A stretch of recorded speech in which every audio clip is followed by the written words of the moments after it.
Bonjour et bienvenue. La théorie selon laquelle Marie-Madeleine serait l'épouse de Jésus n'est pas soutenue par les évangiles canoniques qui ne mentionnent aucun lien marital entre Jésus et Marie-Madeleine. Cependant, plusieurs éléments historiques, littéraires et culturels ont contribué à la popularisation de cette théorie. Certaines traditions apocryphes, notamment celles issues des écrits gnostiques, ont suscité des spéculations sur la relation entre Jésus et Marie-Madeleine. L'Évangile de Marie, un texte gnostique datant probablement du IIe siècle, suggère que Marie-Madeleine était une figure particulièrement proche de Jésus, voire son enseignante ou son interlocutrice privilégiée.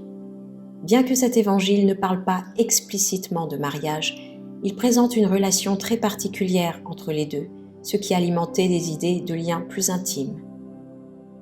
L'évangile de Philippe, un autre texte gnostique, mentionne également une relation spéciale entre Jésus et Marie-Madeleine, la qualifiant de compagne de Jésus, ce qui a été interprété par certains comme une allusion à une relation amoureuse ou conjugale.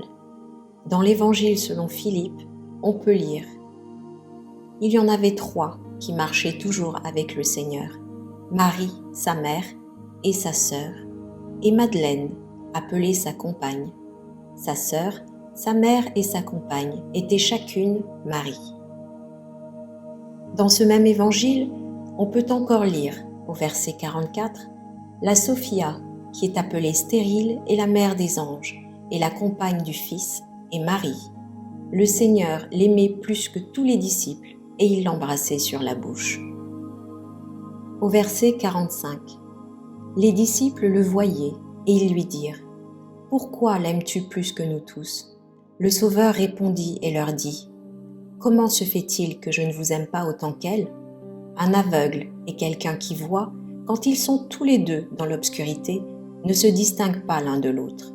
Si la lumière vient, alors celui qui voit verra la lumière, alors que celui qui est aveugle demeurera dans l'obscurité. » Dans les évangiles canoniques, c'est-à-dire les évangiles reconnus par la Bible, les évangiles de Matthieu, de Marc, de Luc et de Jean, Marie-Madeleine est une figure centrale, souvent décrite comme une fidèle suivante de Jésus.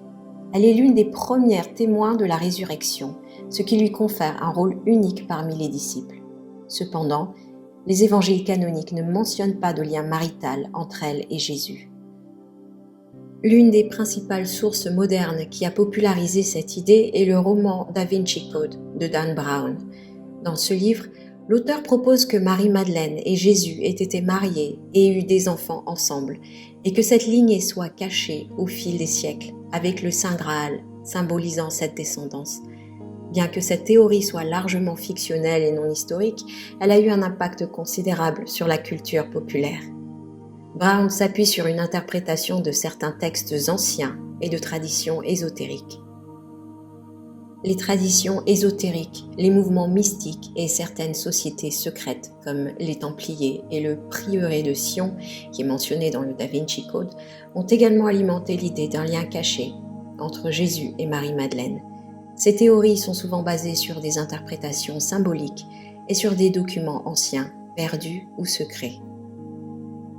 Certains chercheurs et auteurs ont proposé que l'Église chrétienne ait supprimé ou minimisé la figure de Marie-Madeleine pour des raisons théologiques, notamment parce qu'elle pourrait avoir été vue comme une figure trop puissante ou trop indépendante. L'idée d'un mariage entre Jésus et Marie-Madeleine pourrait alors être perçue comme une tentative de rétablir une vision plus égalitaire des rôles de genre. L'idée que Marie-Madeleine était l'épouse de Jésus repose sur d'anciens textes et enseignements non reconnus par les autorités de l'Église.